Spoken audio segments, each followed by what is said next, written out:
Okay, in this video I have the Samsonas 5-speed gearbox, which has finally arrived. Thank you to Jason, Top Gear Garage in Australia, for arranging this. This kit here is a gearbox, which is the Samsonas 5-speed. It's actually a 6-speed box, apparently at least. It's a 6-speed gearbox with a 6th gear removed, and instead the 6th gear has a bearing carrier somewhere along one of the lay shafts, or both the lay shafts. Not exactly sure, but this is the strongest, I think, way to make this Samsonas sequential gearbox. Essentially the shaft through the middle of the gearbox has got additional support, so it should handle shock loading at higher torque levels better. So I'm just going to unbox this. This is the box, obviously, with stuff in it, and I don't even know what this is, and I don't know what this is. And there's also this box here, which is, I'm pretty sure I know what this is. So this is a hydraulic release, which looks like it has some, I assume, specialist part machined up to go over the input shaft of the Samsonas. Obviously just sits nicely in there. Pretty cool. Okay, so that's number one. So number two, don't exactly know what this is.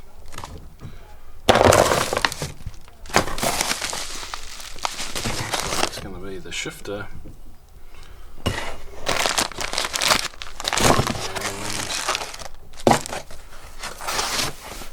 And it is the shifter. Beautiful.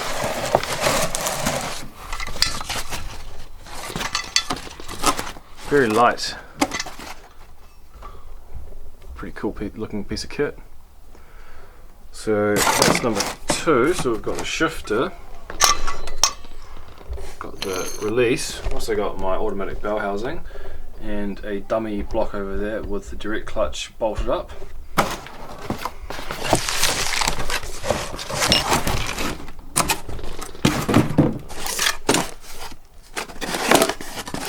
Alright, so we got the output shaft 1350, nice strong big gear. So number three, let's have a look at this gearbox. I'll pull this out now and have a good look at this. Alright, so here we are. Beautiful looking thing.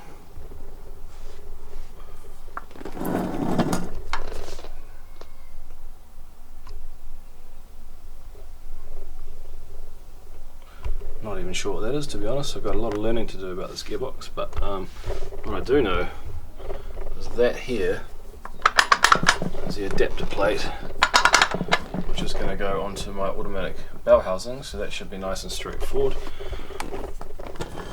The rear of the gearbox has a slip yoke output shaft to actually go, because I didn't really want to change my drive shaft too much. So there's my old drive shaft, and I'm just going to modify that because it's a two-piece.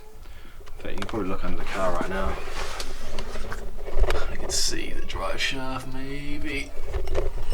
You can see the drive shaft there, the second piece. So all I need to basically do is just make up that front piece, which is going to sit in there. Shouldn't be too bad. It's got a removable input shaft, which is pretty cool. I didn't even know that was a thing, to be honest. I can imagine that's going to be handy in certain occasions.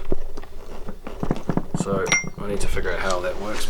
1350 yoke, nice and strong. Tilt and hydraulic release, which I assume, let's have a look at that right now. I assume it's just going to slip over this. Oh yeah.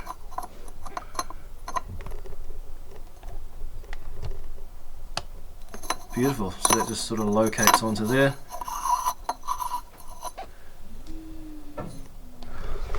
And I think I need to set the height. In fact, I will need to confirm that the height of this piece right here is not going to have any preload on the fingers on the back of the clutch. So that's pretty much the trickiest thing with just assembling this setup, is to ensure that at no circumstance when the clutch fingers come out is that going to be pushing any pressure on the back of those fingers, because what that does is it puts load on the crankshaft, and somewhere in the middle, in fact I'm going to zoom on it, is a bearing roughly I think about there, which is thrusts, which takes all the load of what's called preload from the clutch, and it wears the bearing out real quick, and you just tend to get low oil pressure, and if it pushes too far the actual crank will start to grind on the girdle. I've seen that before. So I'm going to try to assemble this on the car, get the bow housing on, get the adapter plate on, figure everything out, then I need to get it into the car. It needs to come over here, and I need to measure the distance between the back of the gearbox and the face of that flange for the second piece of the drive shaft back there. I need to get that drive shaft made up pretty quickly. I'm running out of time, and that will be pretty much the gearbox setup done. There is some digital componentry as well, so the ECU will know what gear it's in. Then we can run our geared boost. So obviously need to get that wired in as well. Alright, so just been checking out this adapter plate. It seems that the bolt holes to attach to the bell housing are a little bigger on the Samsonas compared to these holes here, so by about 0.5 mil. So what I'm going to do is just drill these out to 12 mil, and that will allow me to bolt that directly onto the back of the gearbox, or the front of the gearbox.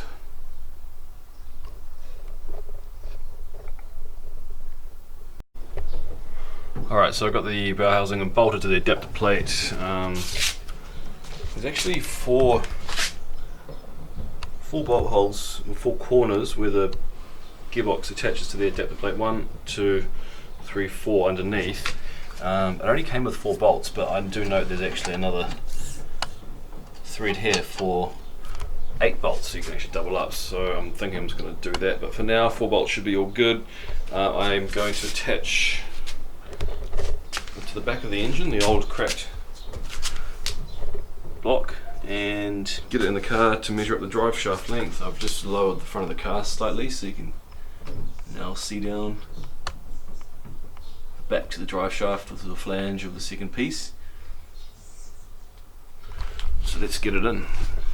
Alright, so I got that bolted up to the engine, the old engine, ready to go in the hole.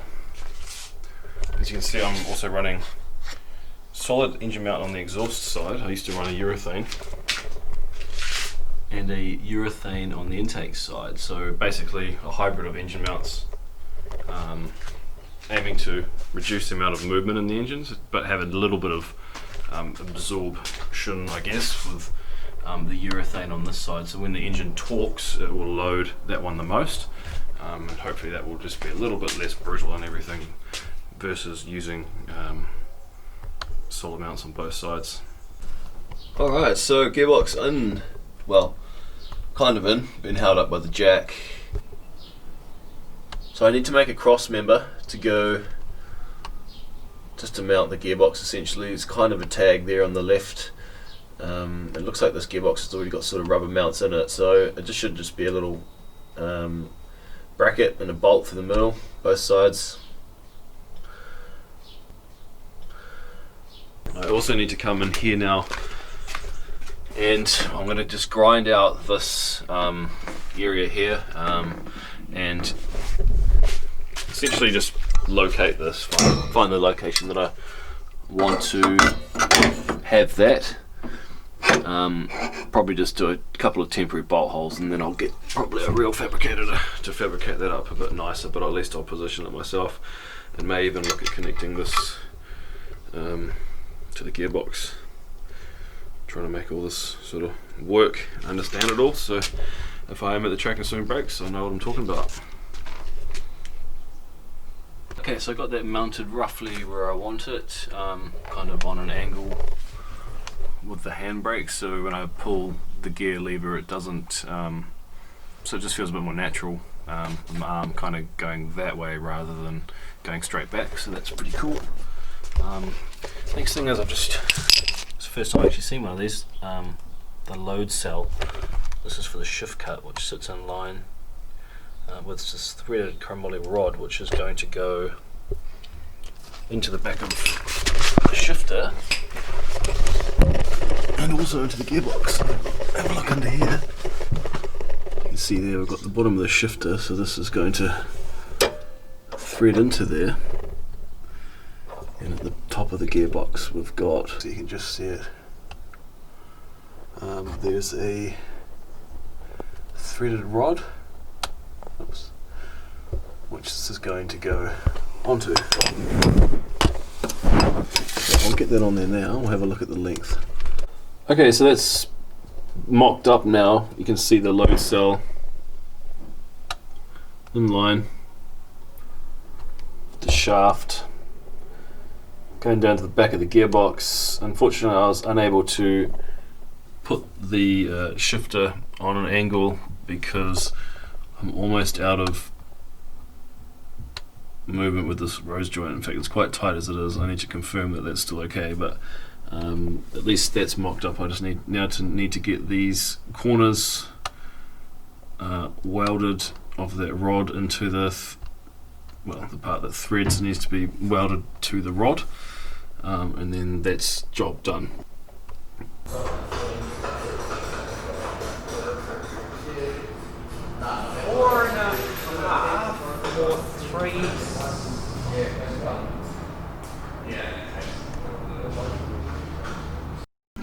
Okay, so I'm in the car at the moment. I've got the ECU plugged into it. I'm in neutral at the moment. The way it works is pretty much first, second, third, fourth, fifth, or whatever it is. Back up to zero, back up to neutral. I'm at the top of first. I can't go any further now, so to go further I need to pull this lever. That allows me to put it into neutral, and then once again into reverse somehow. I think it's easy when the car's on. The other thing I've set up here is, well, kind of already been set up, but I've just made sure it works, is the gearbox now, so you can see the voltage frequency, the voltage itself. So first gear, second gear, third gear, fourth gear,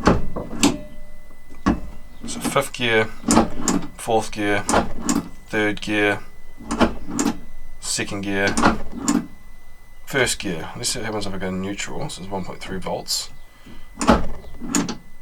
6.6 volts. Basically the ECU now knows what gear I'm in, so I can set up things like geared boost, more boost in sort of third, fourth and fifth gear, and low boost in first and second to keep the power down. And to go into reverse, just pull this lever up, and well, it's neutral, and then once again into reverse. So to get into reverse and neutral, pull the lever up, push forward, and once you're inside, if you come back this way, you get into the gears. The thing with this gearbox is kind of cool is you can't push it more like past first. So if you go first, second, third, fourth, fifth, fourth, third, second, first, if you push it again, you can't get into neutral without pulling that lever, so you're kind of sort of like in a safety zone as such. But yeah, all in all, that's now set up and working. ECU knows about it, so I haven't set up a shift cut. So the shift cut is when you don't have to take your foot off the gas, you can just keep your foot on the accelerator pedal, just pull the gears, and that's what that load cell is for, but I'm not using it at the moment. All I'm doing is just telling the ECU what gear it's in, so that's the main thing, so we can get geared boost.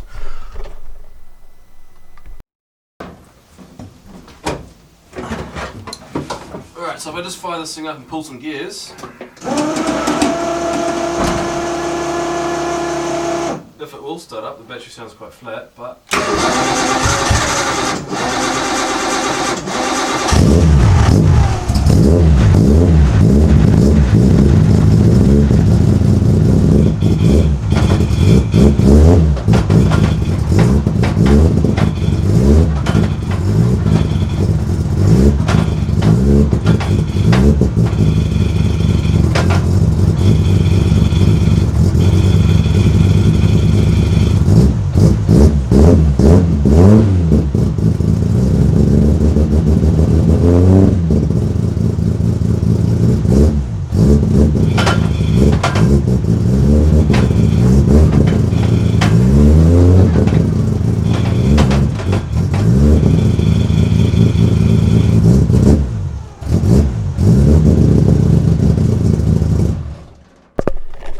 Alright, so there you have it.